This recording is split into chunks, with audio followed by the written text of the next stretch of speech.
there's no place like home for the holidays. And no matter how far away you roam, if you pine for the sunshine of a friendly gaze, for the holidays you can.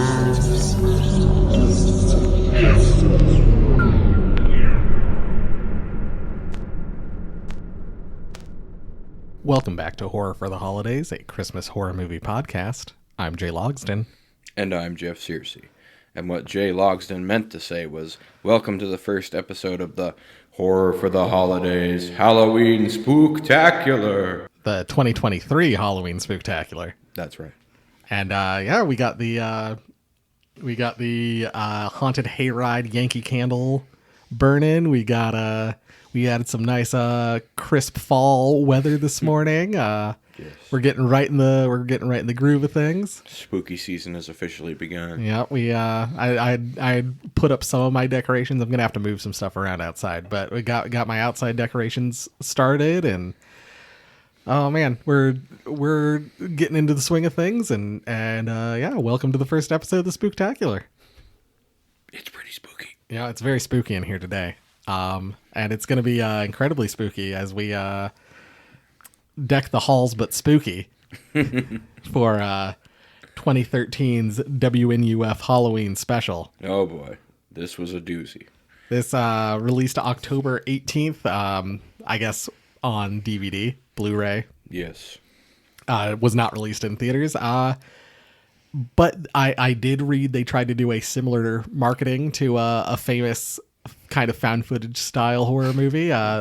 Famously the Blair Witch Projects sent out a bunch of unmarked tapes or whatever. Yes. And then pretended like the movie was real. Yes. Oh my God, it's so spooky. To generate buzz. And apparently they did a very similar viral marketing campaign for this movie where they just put out VHS tapes in random places, hoping people would pick them up and watch it, thinking it was a real thing. Well, back when Blair Witch Project was doing this, they had an advantage because no one had easy access to the internet to just go look up whether it was real or not. Right. And they didn't have all the local news audience that was Blair Witch Project fuel too, where it'd be like, so how did you think the movie was, sir? Oh my God, it's so spooky. Yeah. Yeah, this is its own thing. But I was going to mention this later, but fuck, I'll mention it now. If I had found one of these VHS tapes and it was in the 90s, I would have told everybody I knew, have you seen this crazy, have you seen this crazy Halloween video from some small town? I would have gone wild with this. I mean, it's very, very convincingly done. Mainly written and directed by Chris LaMartina. I say mainly because the movie has a weird array of how it was filmed and how it was done. So we'll kind of get into the other people. And it has a listed budget of $1,500. Yep. Big spenders. Parents Against Partying was written and directed by James Branscombe, who also directed a short called Not Even a Mouse that we will have to figure out how to do a shorts thing at some point. Might as well. Phil's Carpet Warehouse was written and directed and acted by Sean Jones. King of Castle Lane was written and directed by Scott McCubbin. Mouth by Asphyxia, which I don't think is in the DVD. I don't recall seeing it, but I think it was an extra commercial that was added in. Yeah. Was written and directed by Lonnie Martin. Stay Sure Tampons was written and directed by Matthew Mentor. Dandridge for Governor was written and directed by Andy Shobe. He also appears as a scarecrow in this movie and makes an appearance in Chris LaMartina's Call Girl of Cthulhu, which I think we will have to check out at some point. That also sounds pretty interesting. A lot of these people have been in multiple Chris LaMartina, and there's a lot of crossover, I think, in all these projects. It looks like the Baltimore indie horror scene kind of thing is very a lot of people appear in each other's stuff. Seems to be a close-knit community. Yep. Yeah. Main film was co-written by I feel like I'm missing one movie here. Okay, it's down here. The main film was co-written by Jimmy George, Pat Stork, and Michael Joseph Moran. The Shining Trapeze Strip Club was written by Carly Cooper, who worked on one of Jeff's favorite movies, Brightburn. Ah, yes. I think was like did makeup effects for that movie. Well, it's my wife's least favorite movie she's watched so far. Story was done like by Chris LaMontrina, Jimmy George, and Jamie Nash, who wrote Two Front Teeth, a movie that is on our list. But I was reading about a little bit about the production. I know they filmed in an old rectory, so that was kind of explained why everything looks so spooky in the house. Mm-hmm. And apparently they made multiple copies. Like they took the film, they would make a VHS copy of it, and then they would copy that copy multiple times on different VCRs to give it that kind of washed out and grainy look. And it looks very perfect. Yes, like it looks very 80s. It looks like some, garbage tape you would find like in the bargain bin or whatever. Yeah. Our main character of sorts, Frank Stewart, is played by Paul Fahrenkopf. Apparently, the entire role was written for him. I mean, it makes sense. He does great in it. Yeah.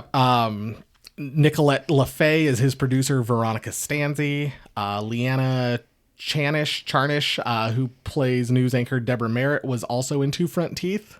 And then Richard Cutting plays Gavin Gordon, the other news anchor. We got Brian St. August as Dr. Lewis Berger, and Helen Mary Ball plays his wife Claire. And we've got Robert Long II as Father Joseph Matheson. That kind of rounds out I'd say our main cast. Yeah, well, I'm very fluent and versed in the exorcism rites, so don't worry. Things get too spooky, I'll be able to handle it. There are a couple things that are more notable to us, to what we do on this podcast normally. We've got Melissa LaMartina is also in A Corpse for Christmas, which we've received a message about on Instagram. So I've had my eye on that one for a little while, so we might have to pick up a copy of that. Sounds weird, but we might have to look into it. I messaged Matt Dupay about it, and he was like, "Oh, I've not heard about this." Like, well, if it stumped Matt, then it must be interesting. And then Sean C. Phillips, who is the voice of Joey's Pets, is also in 13 Slays Till Xmas, which is a movie we both loved. Mm-hmm. Krampus the Devil Returns, Caesar and Otto's Deadly Christmas. We're still waiting on that one. And the upcoming Mistletoe Massacre. That looks kind of interesting. And that was another one that I messaged Matt about, and he was actually very excited about Mistletoe Massacre. So that one sounds like fun. Like we said, filmed in Baltimore, $1,500 budget. Whisper campaign, like we said, kind of to boost sales, like they put VHSs around and stuff like that. I just thought that was a real neat way to do it. Yeah, I always like kind of guerrilla marketing campaigns like that. This movie did spawn one sequel, the WNUF Halloween Mega Tape. I had not bought it, didn't have anything about it, and I was sitting here yesterday writing my notes, and I went, "Fuck, I'm gonna buy a copy." So I've got a copy of it coming. I was sold. There's also a tease sequel that I don't think has ever materialized about a WNUF Christmas special. Which, if they ever do something with that, we'll have to check that out. That's right that is clearly in our wheelhouse. Yes, it's taking up half of our wheelhouse. It's got to get out of here. My only kind of previous experience with this movie was I had seen it on Shudder at at some point. Like it was, I had passed by it, so I added it to my queue. This film is brought to you by J. Logston Insomnia. And then one night I was just like, I could not sleep. It was when Jeff and I were working crazy hours at our old job together, and I was just like, I'm gonna turn on that weird Halloween special that I saw. And so I watched it between midnight and 2 a.m. and just had a blast. Oh boy, 2 a.m. And nothing. I mean, there's currently I don't think it's really streaming anywhere. It's a little hard to find. Yeah. But it's well worth seeking out. You can get a copy on Terror Vision. You can get a copy, I think, on Vinegar Syndrome. Mm-hmm. You can get a copy directly from Chris LaMartina's website. It's around there, but you're gonna have to buy it. But it's worth it. Yeah, it's worth the $20-$30 that you would pay for it. And I'd say the release, even though it's low quality because it's supposed to be, it was a pretty high quality transfer. Yeah. So and all of that for $1,500, just so impressive. Yeah. Well, obviously, I'm thinking most of the people in it were probably there on a volunteer basis, so that always helps. But yeah, I mean, do you want to be in a movie? Speaking of which, do you want to be in our movie? I mean, if Chris LaMartina wants two big goofs to do a Christmas special thing, we'd certainly be willing to get killed on screen or off screen or anything like that. I'm sold. I'm sold on anything this guy does going forward. I'll probably buy Call Girl of Cthulhu after I'm done watching like WNUF mega tape. Like, do you want Ed Warren but fat? I could do that. Or wait, they already did that. But yeah, do we want to kind of get into our synopsis? I think we should. All right. So we start off with like kind of that blue VHS screen. You hear a kind of a tape fast forwarding, and suddenly on the screen, you get a bunch of like those fast forward lines from an old VHS tape. We kind of get a bunch of commercials. It briefly stops at, wait, stop. There's nothing sexy about STDs. And then it just keeps moving on. We then cut to station identification for the WNUF evening news. The song's kind of like dun dun dun dun dun dun. Basically, if you've heard your local news theme, it's probably similar. Yep, we're introduced to Gavin Gordon and Deborah Merritt, dressed up as Dracula and a witch, respectively. Gavin Gordon really reminds me of the dad from Hocus Pocus. And they're just, they're two goofy news anchors who are just, I don't know what you're talking about, Jay. Are you talking about this? Pretty much. They cut to a commercial break, and we get a ad for the Pumpkin Patch at High Farms, the WNUF Reading Club, Orange Blast Off Soda. Wow. And French Johnson Halloween makeup kit. Any of those strike your fancy, Jeff? I don't really trust that French Johnson with my makeup anymore ever since I looked like a sad clown that one year. But, no, I mean, it's basically, they do such a good job that you feel like you've seen these commercials a million times before, even though they're all been made up for this. The Orange Blast Off commercial is 100% like Florida's natural orange juice. Yes, I got and that. And then all of a sudden they just talk about space and make it soda pop. It reminded me of the old Tang ads I used to see. Oh, with the monkey? Where like the monkey would get shot into space with the Tang pouch. Well, I suppose it's a chimpanzee. We go back to the news. We get Halloween tips from Officer Howard Bookwalter. And it's like, check your candy for razor blades. Yes, the thing that always happens every Halloween. And there's a hilarious line at one point where he's it kind of like fast forwards through the middle of that segment, but at one point he says something like make sure you go with family, someone you trust, not someone from school, someone you've just met, the ice cream man. Yes. I just thought that was like a silly line. Damn ice cream man.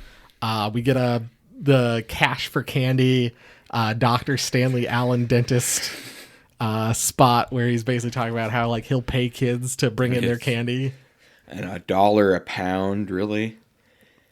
And then you're gonna have to do better than that. We get the harrowing story. It's been a year since the murder of David Kim, who was a young boy dressed as G.I. Joe, who went to a Vietnam vet's house and who was suffering from PTSD and thought that David Kim was the VK and shot him. It's like the first time I saw it, I was kind of like horrified. Like it was just so weird. And the second time I saw it, I'm like, that is too funny. Like that is so silly. We go back to a commercial break. We get a attack ad against Senator Dandridge. Yeah, well, I'm never voting for him again. We get a Carve-A-Lantern pumpkin carving kit ad. The cheapest pumpkin carving tools you'll ever buy. We get the dentist Stanley Allen. He has his own ad. And I hate that man. And then we have a little drop for the Halloween special, and I think we see that drop again at the start of the Halloween special. Yeah, that's the main feature tonight. We got Frank Stewart reporting on the murders at the Weber house. Yep. The Carve-A-Lantern carving kit, though, it's one of those cheap orange, like you get the Carve-A-Lantern scooper. Yes, the one you always buy for like $3.99 at Walmart. Yep. That's the one. And you're like, I'm going to keep these for next year, and then you never do. The Senator Dandridge attack ad is like, he's taking money to allow corporations to dump toxic waste into our water supply. Just the usual. But I think those were there wasn't anything else I wanted to say about those ads. Did you have any that stood out to you? No, the political ad was perfect. It was done just like you would expect a regular tack ad to be done. Oh no, yeah, it felt exactly like, and the difference is too that like later on we'll see one against the incumbent governor like that.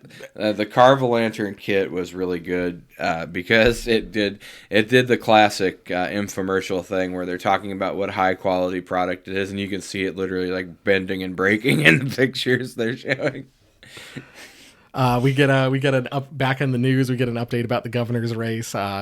Robert Dandridge is upset about the attack ad, and then we get a brief mention where he's like, I mean, I didn't bring up his multiple affairs. Yes, but I mean, I can if we need to. We get a check-in with Frank at the Weber house where he tells us a bit more about what to expect. Oh my God, the crowd of viewers / hangers-on at the house is ridiculous. Dude. Yeah, it's a bunch of people dressed in different Halloween costumes. Frank's telling us about that the Webers were killed by their son, 50 years ago or whatever. And it's just made it's totally local news because he's here reporting on this serious thing, and there's just a bunch of goofballs standing behind him in cheap costumes.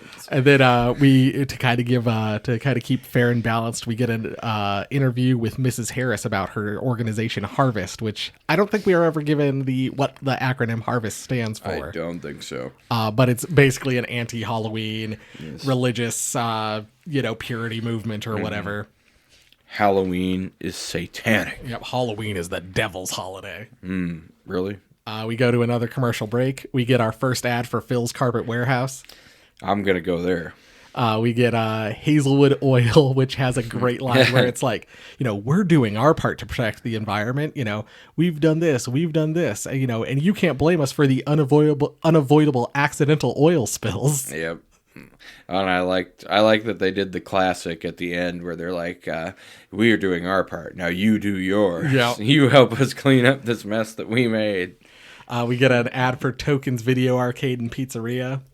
Kind of reminded me of Farley's Family Fun. It was a local place Jeff and I had to go to when we were younger. Kind of like Perfect Games Room for my bachelor party, too. We get a spot for Doggone It, the movie. Oh, yeah. Which is about like a single female lawyer who adopts a dog, it seems like. Yes, I want to see that movie. And then we get our first ad for the Demons of Demolition Derby at the fairgrounds. Yeah. You'll pay for the whole seat, but you'll only use the edge. Adam Copeland, what are you doing here? It fast forwards back to the news. It fast forwards through the weather, and then the news kind of ends. We get another commercial break. It fast forwards through the entire weather forecast except for like the last two lines, and then the anchor's like, that sure sounds like a spooky forecast. Yeah. Yeah, and then then the news ends for the night. We get another set of commercials for Feinstein and Goldblatt Law Office. That sound trustworthy. The WNUF late night movie Sarcophagus. Oh. Oz Animal Videos. Oak and Bear Outlaws on the Range. Yes. And 1-900 Monster. I want to call 1-900 Monster. So like my understanding is I don't remember these ads, but apparently there was like a big thing where people could call like an 800 number and like Freddy Krueger would talk to them and stuff like that. Yeah, they used to do ads for it on the Sci-Fi Channel, whatever that used to be before it was the Sci-Fi Channel. I don't remember, but I used to watch the Godzilla monster movie marathons at Halloween time on there. The only reason I'm aware of these is Dinosaur Dracula mentions these things every once in a while, so that's my only experience with that idea. The WNUF late night movie Sarcophagus, though, yes, 100% looks like Jason Takes Manhattan meets the Mummy. Yeah, I was gonna say, if anybody can send us a copy of Sarcophagus, we'll review that. Oh, it looked like a blast. It looked like so much fun. Oz Animal Videos was the I think I said to you it was like zoo books, but it also kind of reminds me of like lots and lots of planes, lots and lots of trains, lots and lots of construction equipment. It's basically like a hybrid of both, yeah. But I do remember those ads, especially zoo books, every single Saturday. The special starts. We're played the introduction again that kind of we got earlier. The WNUF Halloween special. 40 years ago, the Weber house, the tragic murder known as the Spirit Board murders, where, the Weber son was convinced by a Ouija board to murder his parents. Which I brought up at the time. Why do demons never convince people to do nice things? Yeah. Or, improve themselves? It's like, geez, maybe you should get a job and get a haircut. We're introduced to Frank Stewart again. And then he's kind of, we have that same gaggle of crazies outside the front of the house. He's then like, and in the WNUF production van, we've got Veronica Stanzi as we hear a chainsaw start to rev. And there stands, this masked intruder holding a chainsaw while wearing like, a very 80s like purple suit. And Frank very convincingly freaks out. Oh God. And then there's happy Halloween, Frank. Oh, Veronica, you playing your pranks on me. Ugh. We then Frank's kind of they're kind of chatting, and then Frank is interrupted by a protester yelling about how Halloween is satanic. They'll all go to hell. Blah blah blah blah blah. and Frank's like, cut to commercial. I apologize, folks. Live TV. We then get another ad for Phil's Carpet Warehouse. We get a Chase Street Family Center, which there were two great lines: big guys and small fries. And they're like, all you need is like this, and a clean criminal record. Yes. We get an ad for Nelson Computerized Tax Prep, the entire program on 5 discs. Just 5 discs? And then we get an ad for the children's show Galaxy Pilot and the Laser Brigade. I want to see that. Which is like, it reminded me of season 6 of Community, where like Chang did the Starfighter thing. Yeah, pretty much. And so it was like a bunch of like stealth bombers flying through outer space. It looked so fake, but it looked like a blast. The other thing I forgot to mention earlier, Phil's Carpet Warehouse 100% reminded me of that local ad. Approved by Joe.com, approved by Joe.com, www.approvedbyjoe.com. Like, I'm Joe Clements, your dealer for the people. The exact same energy in those Phil's Carpet Warehouse ads as Joe Clements. Well, I've got a question for you, Jay. Would you like to drive a nicer, newer car for just $7 down? Oh my God. We go back to the special. Frank interviews some of the crowd about kind of what they know about the Weber house. We get a guy in a bunny suit who says some people were killed there. Perfect crowd responses from these people, by the way. We get a witch who says like it was real gruesome. There was blood and gore everywhere. Brains all over the walls. And then and you got a Jay Logston cameo after that. And then there's a real me sitting there dressed as Dracula, and it's like, what do you know? And he goes, somebody died here? Jay Logston energy. We get kind of a pre-produced segment about kind of the whole Weber house and kind of all the rumors about paranormal activity and stuff like that. Perfect local news quality on that too. Yeah, the interview continues. Asking, "Do you believe in ghosts?" One guy goes, "Well, I know who to call," and Frank's like, "Who?" And he goes, Ghostbusters. Yes, original thing. And then another guy says, "Well, I know Casper the Friendly Ghost," and Frank's like, "That's fictional, right?" It is. And then there's a girl who's like, "What was the question?" And she keeps mugging for the camera. He's like, I don't know what I expect. And then she's like, "Yeah, no, I mean like happy ghosts, like my grandma's ghost. Like, after she died, they told me that she'd always watch over me." And then Frank's like, "You mean like I suppose they took your dog to the farm too." Yeah, the farm upstate. And she's like, "I didn't have a dog." Perfect.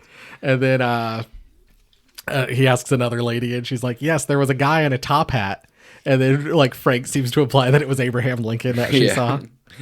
And then he asks the guy in the gorilla suit, who responds with yes. And Frank's like, "I'll take that as a yes." We go to another commercial. We get Gordon's Petting Zoo. We get Epsilon Airlines, and we get Chicago Lightning. Chicago Lightning. Epsilon Airlines I thought was really funny. There was like a scene where they're like, you can fly anywhere. And then it shows a picture of the Twin Towers. Yeah, it reminded me of An old Spirit Airlines commercial. The Chicago Lightning looks like a blast. There was we got detectives Dutch and Badger. Yeah. And then there's a line where it's like TV Guide calls it hot, fresh, and bad to the bone. Well, if TV Guide says it must be true. The special comes back. We're introduced to the Burgers, who are very Ed and Lorraine Warren. Yes, obviously ripped off from that. Yeah, clear grifters. We get kind of a pre-taped segment about them. I feel a presence in this house. Yeah, at one point, like Claire's like, "Oh, there's an aura," and Frank's like, okay, "Oh, so you can sense auras? What kind of aura do you sense?" And she's like, "An aura." Yes, an aura. Oh, don't forget about the cat. Oh, I was gonna get to that. At one point, Frank too says like, because it's Claire and Louis Berger. He's like, "Louis, is it okay if I call you Louis?" And then he goes, "Dr. Berger's fine." Yes, doctor. And then Claire, the thing about Claire sensing auras. And then we're introduced to the third member of their crew, Shadow the cat, who Frank says is a very pretty pussy. Yes. And then we get a brief moment as Frank's kind of talking back to the camera and communicating with Veronica, and we see a shadow move through the house. I can guarantee you, none of my crew are in that house. Yeah. No, it's there's another moment too, but I think it was that's one of those where it's like, I don't know if that was somewhat one of his crew or if that was something else. Mm-hmm. But there's another moment where like you get like a flash of light in the background, but no one comments on it. So I think that one was supposed to be fake. Yeah. We get another commercial break. This time it's a attack ad aimed at Governor Mark Barlow. What a douchebag. We get a Fate Talk Fortune hotline. We get an ad for the 18th annual Greek festival. Oh, Greek food, Greek dancing, Greek crafts. We get an ad for the Clean Earth Society, and we get an ad for Armed to Strike. Yes. Which seems like a real Rambo show. We're heading down to Bolivia. Did any of those ads speak to you? Armed to Strike reminded me of Night of the Comet, because they mentioned Bolivia. It's like that's where her dad was supposed to have gone with the Green Berets. It seemed, Armed to Strike seemed like the most interesting of those ones. It goes back to the special. They enter the house. They hear a noise upstairs, and Claire says she senses pure evil in the house. Better call a priest. Shadow the cat runs away, and then we're introduced to Father Joseph Matheson. He's a respected Catholic priest trained in exorcism. Yes. Granted, if I ever need an exorcism performed, I need two priests. I need an old priest and a young priest. Yes, that's usually how the only successful exorcisms I've ever seen have had that combo. Yeah. I've never seen another exorcism work without an old priest and a young priest. We were watching that movie. My wife and I were watching that movie, My Best Friend's Exorcism. Oh, yeah. And I'm like, these people can't perform an exorcism. There's no old priest and young priest. Exactly. It's never going to work.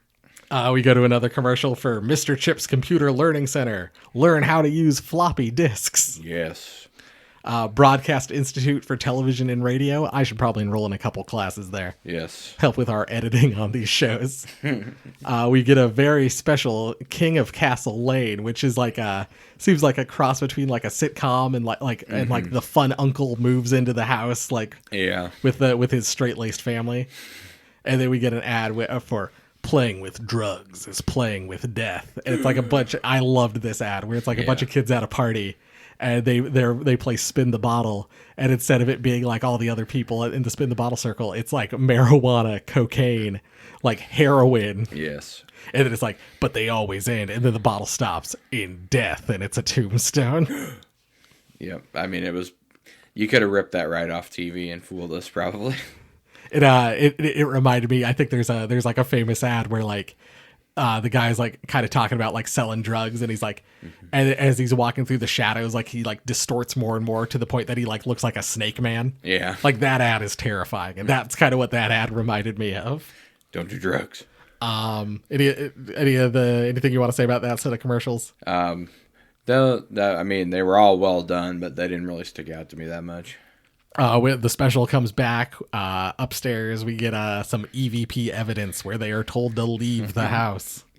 Get out. Well, it's a shame we can't stay. The Shadow the cat has still not been found. Claire at that point tries to convince Father Matheson to perform the exorcism, and he's like, "Oh, we need to follow certain protocol to perform The exorcisms." Catholic Church very rarely authorizes such an action. They try to go down to the basement, but they hear a crashing noise, and when they go back to where it came from, they find all the EVP equipment destroyed. That starts one of the funniest things of the entire special is Louis Burgers trying to get his equipment paid for. And like every line that he has, like the rest of the thing is like, when are you going to pay me for my equipment? We go to another commercial break. We get an ad for Avalon Beach Rentals, for Stay Sure tampons, for the American Electric Company, and The Quarry, which is like a heavy metal radio or like TV show. Kind of seems like a Headbangers Ball kind of thing. Yeah. The Stay Sure tampons ad was hilarious. I mean, basically, I would have believed it was like a Tampax commercial if you told me. And there's a line too where she's like, tampons designed by women for women. Like, it was just such a silly ad. We go back to the special. Veronica provides an update about what happened and tells us that, everything they just saw was real. They're trying to perform the seance in the house live on TV, which they had advertised to do. The call-in seance. We knew that was going to be a disaster the second they mentioned it. And so we get Ian from Fairview who says, Maiden rules, White Lion sucks. I mean, he's got a point. And then Dr. Berger's like, I've got a question. When are you going to pay me for my equipment? Oh, all that specialized EVP capturing equipment.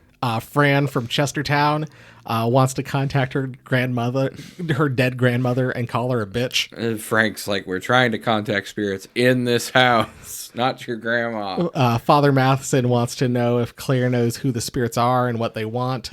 Claire says they want justice and that the spirits are older. Well, see, she actually misheard because I'm also a clairvoyant. The spirit said he wanted just ice in his drink. Oh, of course. See, they could have avoided this whole thing. And then we get an anonymous caller who, is probably related to the same guy who was yelling about blasphemy at the earlier. Basically says that if this is blasphemous, then everyone's going to hell.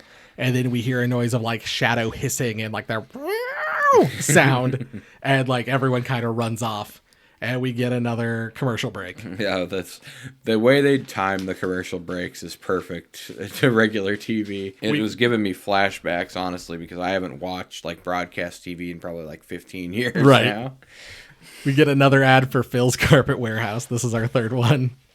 We get an ad for the Feel the Steel heavy metal cassette tape. Yeah. One of those, and it was one of those like the CD clubs or the tape clubs where like, and we'll send you a new one every month until you cancel. Which you'll probably forget to do and end up spending way more on this than you thought you would. We get an ad for the Cloverland shooting range. Come and feel the warm embrace of the Second Amendment. Rambo's got nothing on you.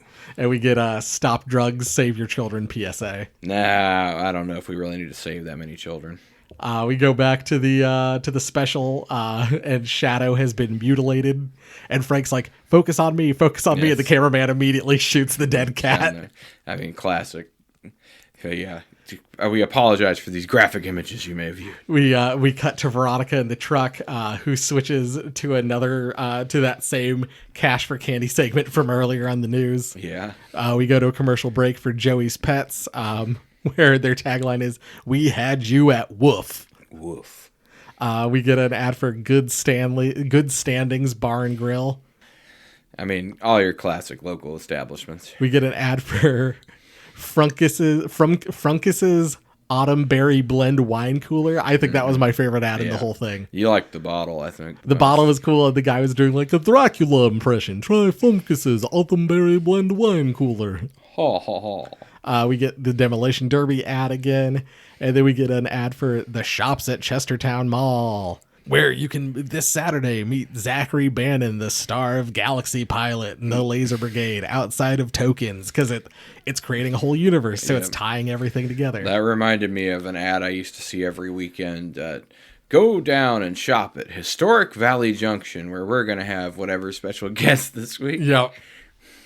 We cut back to the special. The burgers have left because of Shadow's death. They play a special report on devil worship in the area. Yes. Where at one point, like, some of the graffiti says, like, Satin rules. Yeah. That really reminded me, I don't know if you've ever seen Surviving Edged Weapons. Red Letter Media did a special on it. You should check it out. But it's like a training video for police, and the satanic worshipers segment is basically the same thing as that. Is that the call an ambulance, but not for me? Is that what that guy is? Yeah, I think that's in that. But yes, there's like a satanic cult section, and it's like they're doing a ritual sacrifice with like a man with a goat head on, and then they're pulling out like katanas and axes and everything. Oh, that's amazing. When the cops try to break down the door. I'll have to check that out. Frank tries to force Father Matheson to perform the exorcism. Yes, well, I can't just do that. And at one point, like I think he says something about like when he goes to perform the exorcism, he's like, "Our Father who art in heaven," or something like that. The most generic prayer thing you could possibly remember. We go to a commercial break and the first ad is for the Burgers audiobook, Abomination, the Devil in Akron. Ugh, Akron, I knew it. We get a very sexy commercial for York Ridge popcorn. You know, if there was a state that was going to have the devil, Ohio would be it. Oh, absolutely. We get an ad for the Video World Warehouse with our VHS and Betamax collections. Wow.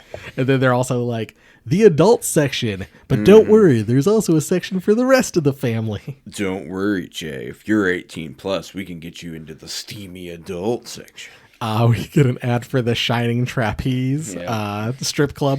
Hey, that buffet looked pretty good. We should go down there and check that out. We get we get an ad for Lifeline Suicide Prevention with the tagline, "Let a stranger be a friend." Yep. I thought that was kind of a fun line. That was a really good joke.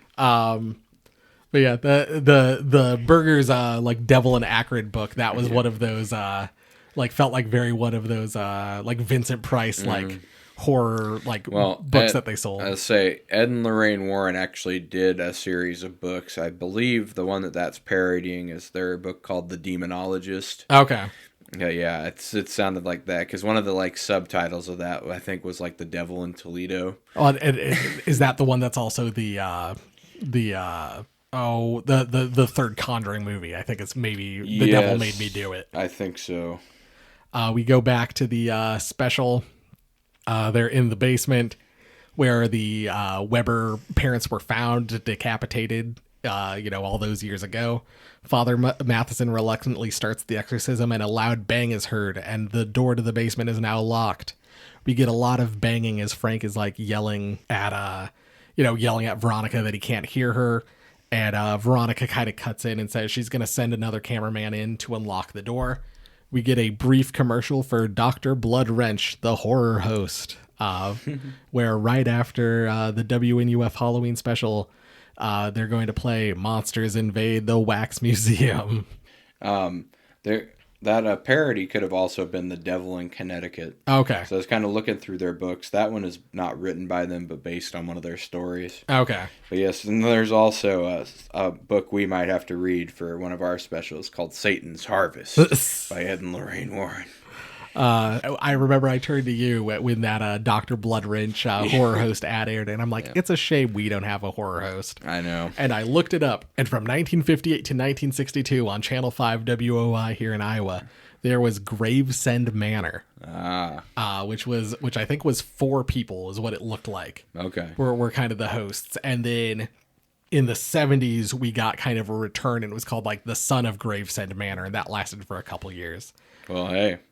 Public access space is not that expensive, Jay. So all I'm saying is, if we can find out information and figure out how to do it, we can do the Gravesend Manor family. The Gravesend Manor returns again? Question mark. Back to the special.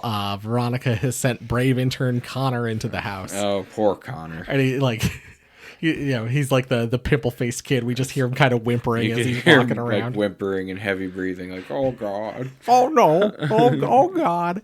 And then, like, he turns at one point, like, I think he stumbles and he turns his camera and you just hear, like, a rah as a guy in a flannel shirt attacks him with an axe. Now, is this before or after they get locked in the basement? They are, so Connor is sent in to unlock the basement door for them.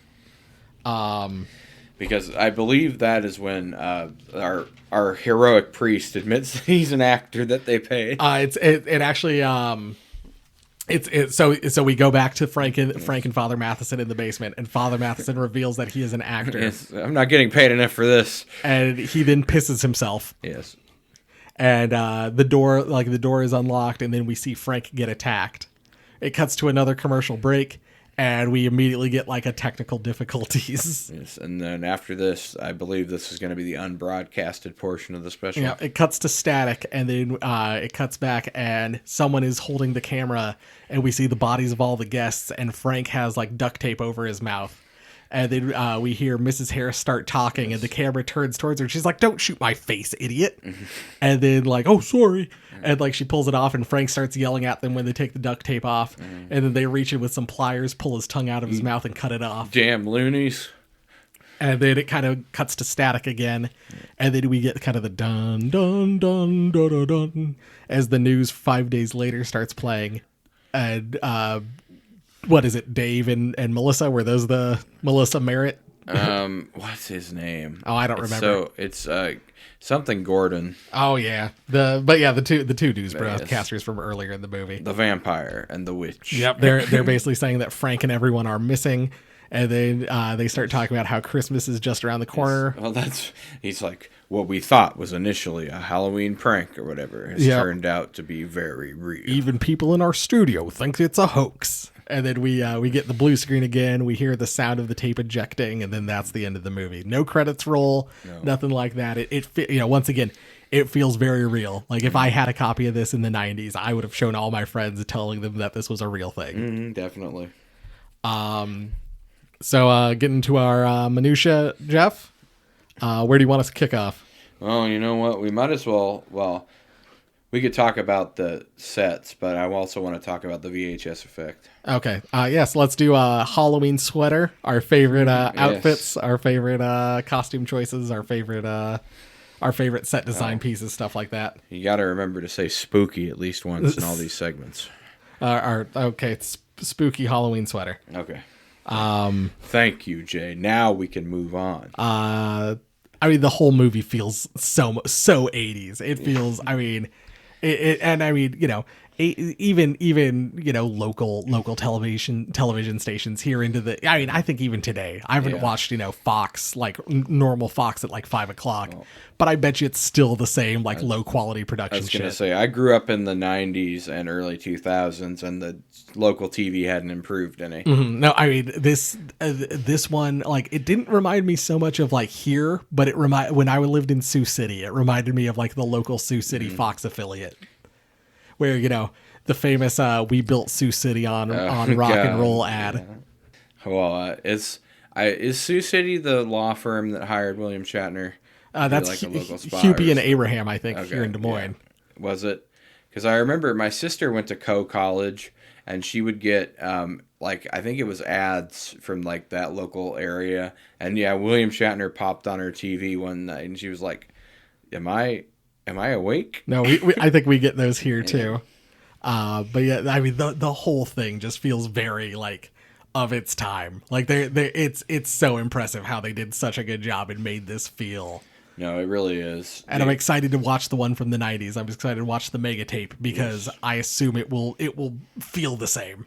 Well, hopefully it will capture that spirit of 90s talk shows like we were reading about. Yep. We'll get like Jerry Springer crossed with Alien Investigation. No, I like what Alien Autopsy, was that the famous special in the 90s? Yeah. But yeah, I just everything about it. I think they shot the news segment in like one day, and then they shot the house stuff in 2 days. But it looks so good. It looks so much like what it's parodying, and it's so impressive. Well, that's the advantage of parodying something low budget, I guess, like local news, is that you can replicate it fairly easily and very cheaply. Like we said, what, $1,500? Like that was their posted budget. I'm sure they probably spent a little more than that, but I mean, even to to get any kind of production off the ground for less than 10,000 is like amazing, especially since this was made in 2013. No, this is just I was so impressed with all the outfits, set design. Like there's not one to highlight. It all looks. I mean, it looks like what it's supposed to be parodying. It's definitely a local news segment. Like if you slotted this in to somebody's VCR without telling them that it was a parody, like play it for them, they would never know. Oh yeah, like I just pictured like me like starting this up like when I was in college. Like if I would have been able to like start this up on the DVD. And then be like, oh yeah, I found this, like someone told me about this weird DVD, and then not tell them that there's like a menu screen and there's all this production just stuff. Play it for them. Yeah. But yeah, I mean, to have one of those like marketing tapes that they left around, that would be amazing. If anybody's got a line on one of those. Anything else for Halloween sweater? No, I think we pretty much covered it. But also Frank, he looks like a man who's like beaten down over the years. Like he used to work for maybe a larger news station because he still dresses up like you would see like on a main broadcast channel. Oh no, he's fantastic. He's like perfect. Like if he showed up on KCCI here, one of our local channels, I would not be surprised. And the whole like feel of him is just like is just like, yeah, this guy's the local news affiliate. Yeah. Like this is the guy who goes out and interviews people. Like it seems like he's a star. I'm bummed that he's dead and we won't see him in the second one because he is a blast. His like the exasperated way he deals with the crowd and like the stupid questions on the call-in segment and everything. It's like, yeah, this seems like a guy who's been doing this for like the last 40 years. Yeah, it's just over it. He's so good. Oh man. Let's do burnt out jack-o'-lantern and brilliant jack-o'-lantern. Oh yes. One thing you would fix and one thing you want to praise. Well, I guess we'll start with what I would fix. I think the main thing we could have done with was maybe a little more like a special report like on these like Christian fanatics or whatever, the harvest people, because they do like a little segment where like it's 2 minutes mentioning what they're about, but like maybe like a report like where they sit down and talk with members of the group or whatever, I think would have been good to tie into the ending and flesh it out a little just bit a more. little bit. But I mean, that's kind of a minor complaint. You get the gist of what they're doing. I mean, you've seen the same group a million times on your own TV. But and then brilliant. I was just gonna go with what we already talked about, just the production factor. The way they made it look like even though it's on a Blu-ray, a fairly high quality release, it just looks like a VHS tape when you play it. The menus, the perfectly timed fast forwarding, I thought really added. So whoever edited that part in, that was great. Because it's just like, as soon as you start to like, oh my God, are we really going to watch this? And then they fast forward through it. That was perfectly done. And just the way that everybody worked together, I think, because, I mean, these people couldn't have been paid hardly anything to do this. But yeah, the way that everybody just came together to make this a really solid production, I think deserves to be highlighted. Oh, no, absolutely. It's hard to pick something to fix. Like, this is pretty perfect. Like, they did a perfect job of doing what they were trying to do. And it's hard to, like, find one thing to nitpick over. Like, the one thing I think I would have done is, like, maybe I would have expanded some of, like, the segments a little longer and maybe gotten, like, a little bit less commercial break in there. Like, it felt right and they felt natural. They fit in. But I also think that's the joke, is that, like, something happens and they immediately cut to commercial. I mean, that's why I stopped watching broadcast TVs, because it always pissed me off when they'd be like, and now something interesting is happening. Commercial break. Yep.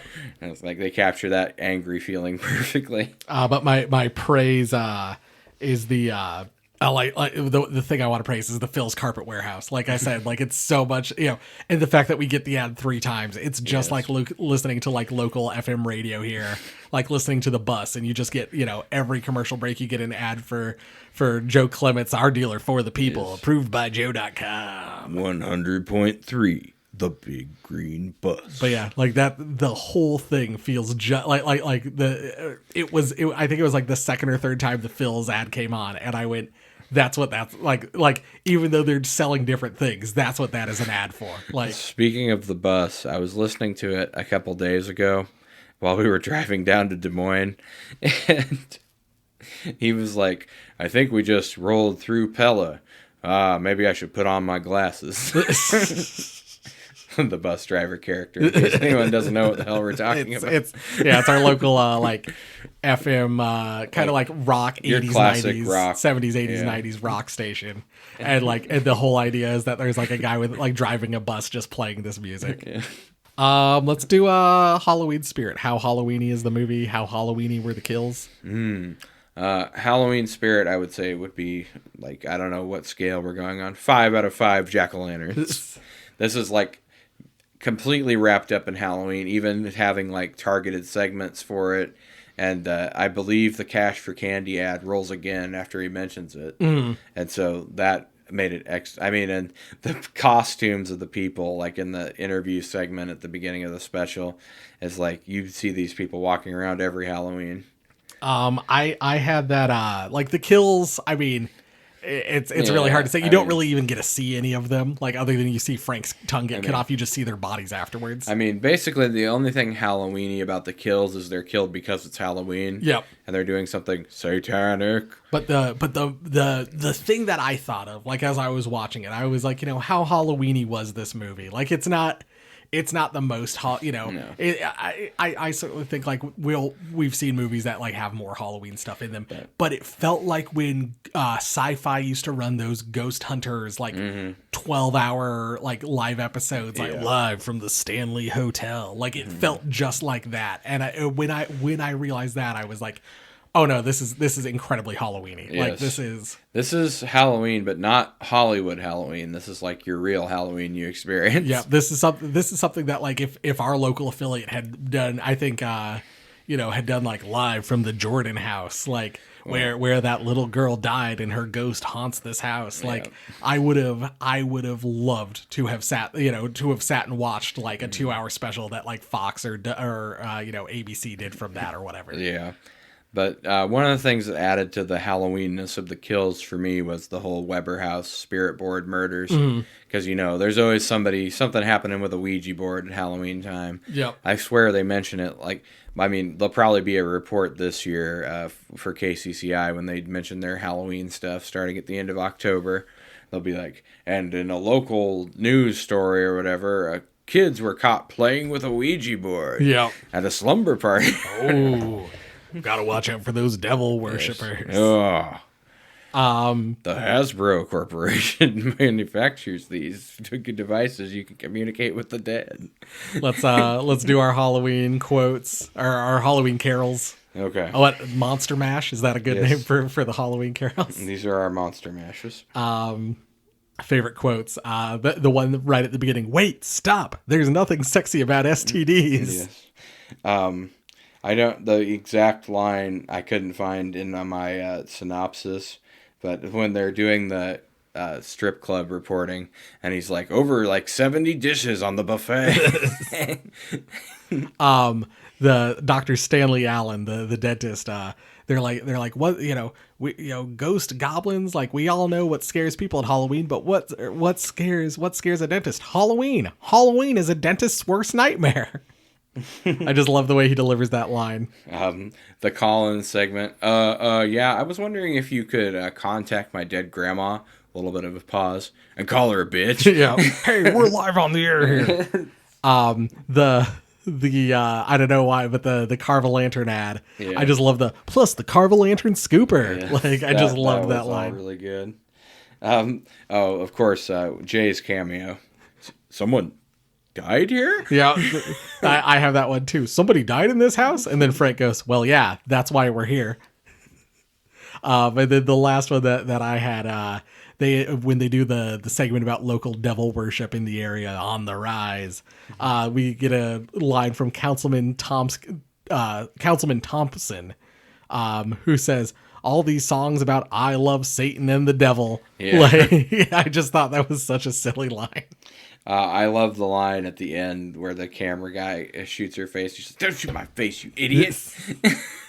No, it's, oh my gosh. Like there's more quotes. Those are just, and it's one of those things where like, I think I could watch it again and find different quotes. And like so many things flash at you so quickly. The exchange with Frank and the girl where he's like, I suppose they took your dog to a farm upstate.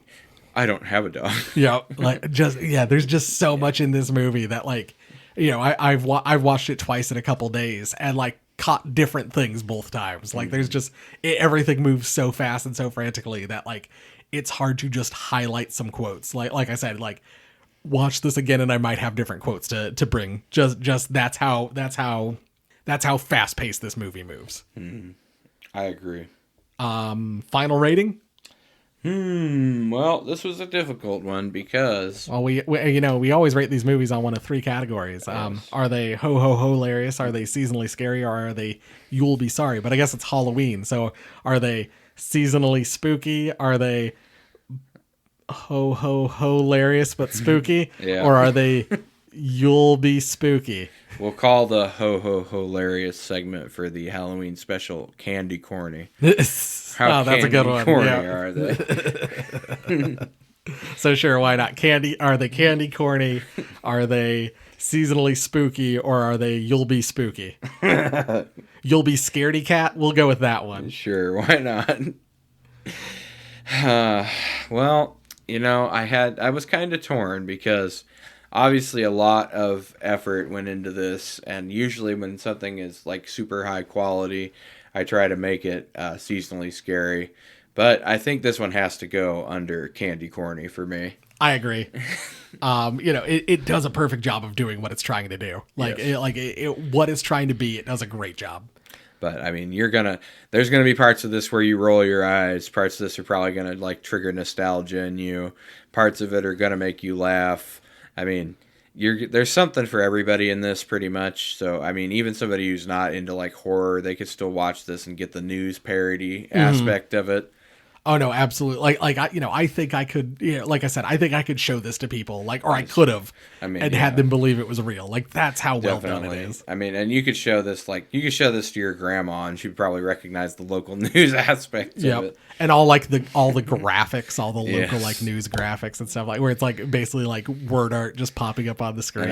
And I mean, not anymore because these Zoomers grow up without ever having watched TV. Right. But I mean, anybody who's in our generation or before recognizes these commercials because they've basically been running the same one since like the late 60s. And one thing I do want to say is the movies, this movie's very silly. We've had a lot of fun, but the first time I watched it, it was a little eerie. There were a couple times I had to pause it and get up and there I am, like I said, by myself. It's midnight, everyone else is asleep, and I pause it. I'm like, I'm just gonna go walk around for a second. Not that it's scary, but it's very, it kind of feels atmospheric. Well, it draws you into the mood, definitely. Like I said, I watching those Ghost Hunters live till midnight on Sci-Fi Channel. Those kind of got a little creepy. Those got a little atmospheric, even if they weren't flat out scary. And this does kind of have that feel. It definitely reminded me of that, being in that 10 to 12 age range, watching Sci-Fi Channel around Halloween and seeing these spooky specials late at night or whatever, because they always made a point to be this is for 18 plus viewers only. Right. Very scary. Because it is Halloween. I mean, I know last year we kind of put Michael on our naughty list as a placeholder. Yeah. Do we kind of want to do our own Halloween naughty list? I think since we're doing the Halloween Spooktacular going forward, I think we should probably make our own list. Our trick or treat list. Yes, and Michael is clearly the most trick or treaty. The most pumpkin smashing. I don't know. We'll workshop that. Coming soon. Our Devil's Night list. I don't know. We'll figure it out. We'll figure that out. But yeah, I would say, Michael Myers is definitely above anybody that did any killing in this. I mean, in real life, the religious fanatics are the most terrifying thing that we deal. I mean, they've literally infiltrated every branch of our government. Well, Jay, sometimes things have to be done on a certain date in January. I'll never forget after January 6th, I walked into work, turned to Jeff, straightest face I could muster, and I go, I'm surprised you made it back from the Capitol in time. Well, I caught an early flight. We all had a good laugh about that. But yeah, it also, the religious fanatics in this movie, no, they'd get their asses kicked by Michael in a fight. Like Yes. they're not that powerful. It's a bunch of I think we only see like 2 or 3 of them. Which, I mean, honestly, that would be a good setting as an aside for a Halloween movie.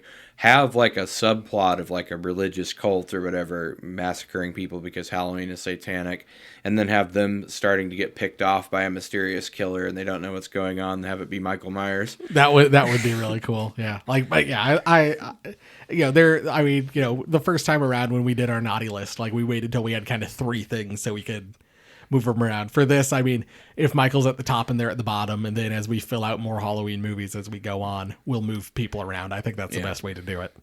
And if anybody out there is looking to buy a script, I have Michael Myers versus the Predator ready to go. I thought it was Jason last time. Well, Jason does work well too, but I've got one for either. Well, even though we are doing our Halloween Spooktacular, there's always a chance to shove a bunch of crap in our faces in a segment we like to call Garbage Day! Huh? No!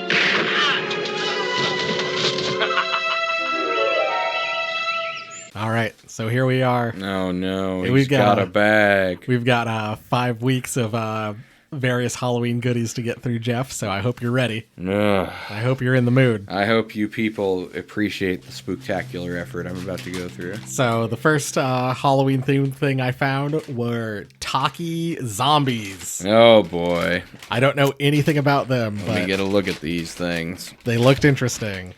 Looks like mid-range hotness. Habanero and cucumber. My favorite.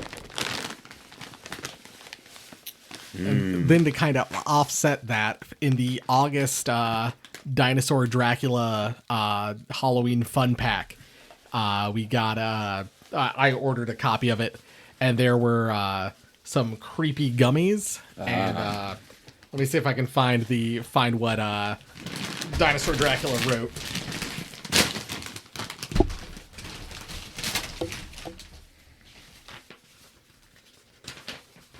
You can pop that in your mouth. So you'll find a pack of Vidal's creepy gummy candy. If it feels familiar, it's because the candy is the closest thing to those old slime slurps currently on the market. It's delicious stuff. I actually need to order more because I couldn't stop eating them. Jeff does not appear to like the zombie Takis. They're very heavy on the cucumber flavor. Okay. I'm gonna do another one just to make sure I didn't get like a bad one. Nope, Jeff does not seem to be a fan. Too much cucumber. The third thing I got is a local brewery here every year. I don't mean all the time. It's probably my favorite brewery around, is a place called Barntown. And every year they do a bunch of different like themed beers. And for Halloween, we've got caramel apple sour. But they've done all sorts of good stuff. They did a lemon bar sour that literally tastes like drinking a lemon bar. Like these are fantastic. Well, it smells like a beer, so let's see what it tastes like. Yeah. While Jeff's doing that, I'm gonna pop one of these Takis in my mouth. Just smells like a potato chip. I was gonna Or it say, smells like a corn chip. You're not gonna like that cucumber. Not really that spicy, but cucumber flavor definitely coming through. It reminds me of those of that cucumber Gatorade. Yeah, and it does taste like that. Like it's got a little bit more heat, but it kind of reminds me of that. I don't think they're as bad as you seem to, Yeah. but I don't know that I would get these again. I'm just not a big fan of that cucumber flavor. I mean, if they were just a little bit cucumber flavored, I think I could deal with that. All right, I'm gonna try this caramel apple sour. Oh, trust me, you're in for a treat. Yeah. No, Barntown apparently knows what they're doing, because usually I can't stand any kind of beer at all. But it doesn't bother me. It tastes like caramel apple. No, it tastes like caramel. It does not taste like beer. Everything. Is that where that peanut butter cup you gave me last year was from? Or? No, that was from somewhere in like New York. Oh, okay. Barntown is over in Waukee. But I mean, they're doing a good job. But I mean, they do all sorts of fun stuff. Like Barntown is fantastic. If you're in the state of Iowa, or if you're ever visiting, go over to Barntown Brewing in Waukee. It is a blast. I'm not being paid by them. I just love the place that much.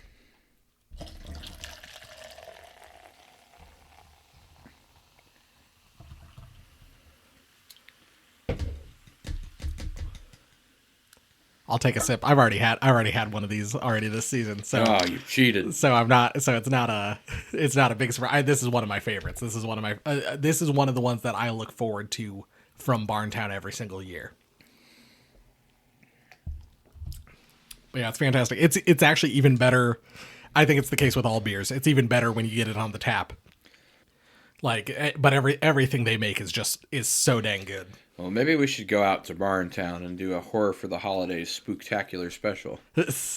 I don't know if they'd let us record there. Do they do a Christmas? They do, but I don't. I couldn't tell you off the top of my head what their Christmas stuff is. I think there's one more Halloween beer to come. Oh, okay.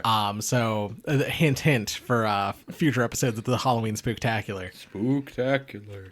But no, I love Barntown. There's a running joke in with my group of friends from college.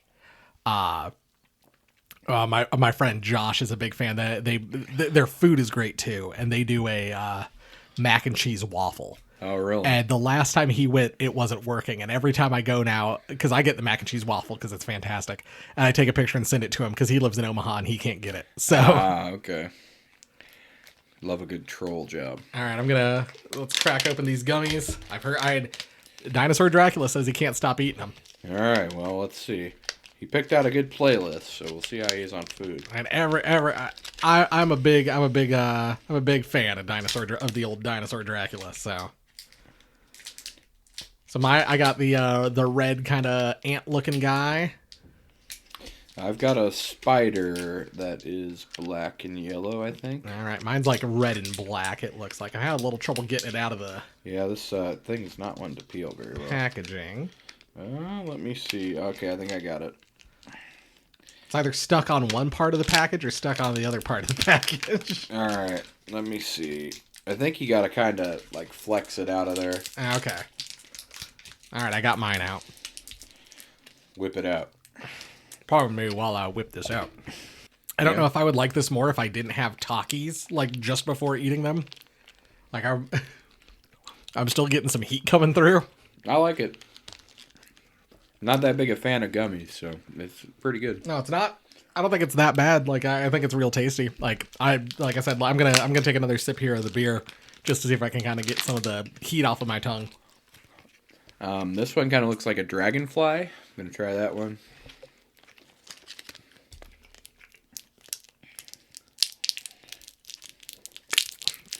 And then our packaging. I got like a beetle here. My guy actually looks like he's exactly the same as the one I just had. Yeah, this one looks different than the one I had. All right.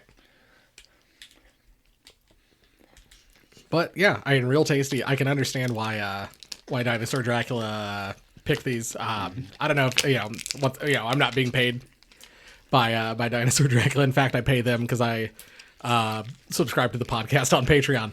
But I mean, I can see why these are, why these were popular. Like, guy has good taste and stuff. Yep. Whoop. Yep. Very good. Like I said, I'm not that big of a gummy fan, so for me to like a gummy, it has to be pretty good. Mm-hmm. No, I think they're pretty tasty. Mm-hmm. So we're gonna rank these. Yeah, we'll rank these. And I as we go, do we want to kind of keep a running tally of what we like the best and what we like the worst? We should keep a master list for the entire Spooktacular. Because I think there's, we're gonna have 4 more garbage days like this for the Spooktacular, and then maybe even a 5th one, depending on what's left over by the time we hit November. Oh God. Yeah. All right. Well, I'll start. Zombie Talkies bottom, obviously. Mm-hmm. Number 3 for this one. Number 2, I'll say the beer, just because I'm not that big of a beer fan. But, I mean, it is good. I'm drinking the whole thing, and that tells Jay a lot. Yep. Because I usually do like a sip of this stuff, and then I give him the rest. Yep. But, I would say the gummies number 1 for me. They're not too chewy, but they're like kind of just the right amount of chewy, and they have a good flavor, which is one of the things I usually don't like about gummies is they kind of like... It's like, yeah, we set this orange gummy in the same room with an orange for 5 minutes, right, and then we gave it to you to chew on. But no, these have a good flavor. That crazy vampiric dinosaur knows what he's talking about. No, I certainly the Takis are bottom. I mean, I still might munch on a couple of these, but no one else in my house is going to eat them. Jeff's not going to eat them, so they'll probably get thrown out. I'll like I said, I'll probably have a couple more. I'd probably put the gummies below the beer. I love Barntown Brewing so goddamn much. Like everything they do is fantastic. You're, much like you are a medium Star Wars guy.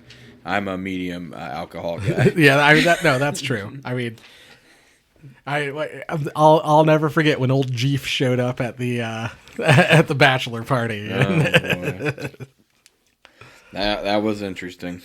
That was a night of legends. But yeah, let's. But yeah, and otherwise, we're pretty similar on our ranking, and we'll just keep this going as we go on.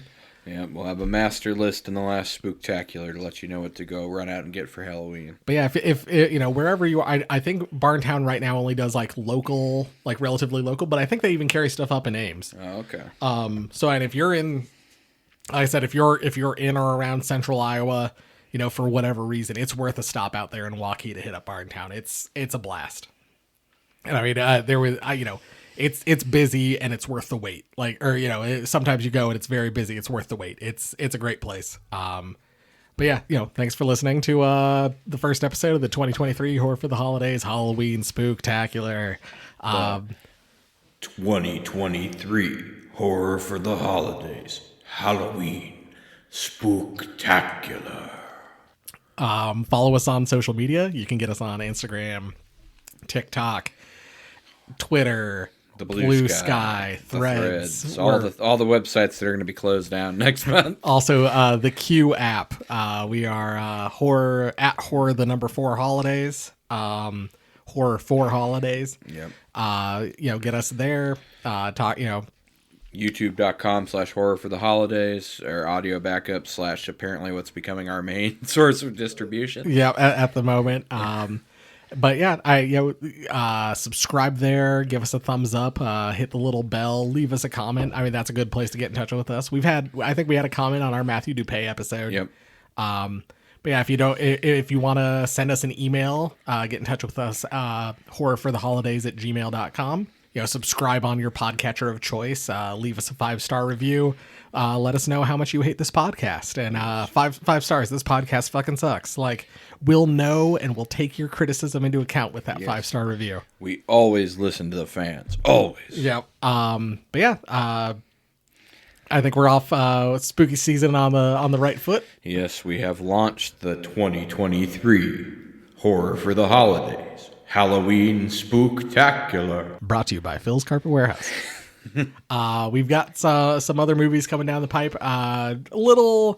Might be certainly. I think we can spoil this now. Our last week in October will be Halloween 2. We did Halloween last year, so we'll do Halloween 2 this year. That wacky Michael Myers is back. And but otherwise, we got 3 more weeks in between. Then we're trying to figure out what we're gonna do and how we're gonna handle the stuff. We got some ideas, but stay tuned, stay with us. Just keep involved. We love hearing from fans. We got some nice feedback from Daisy Shylass on Twitter after we talked about that episode, and we just love interacting with people. So stay in touch and keep listening, and thanks. You know what? Thank you for listening. Thank you for supporting us. Thank you for tuning in to the Horror for the Holidays Halloween Spooktacular 2023 edition. And thank you for being a friend. We'll see you again, not in 2 weeks, but next Monday. And I'll see you again on the warm side of the door. Bye.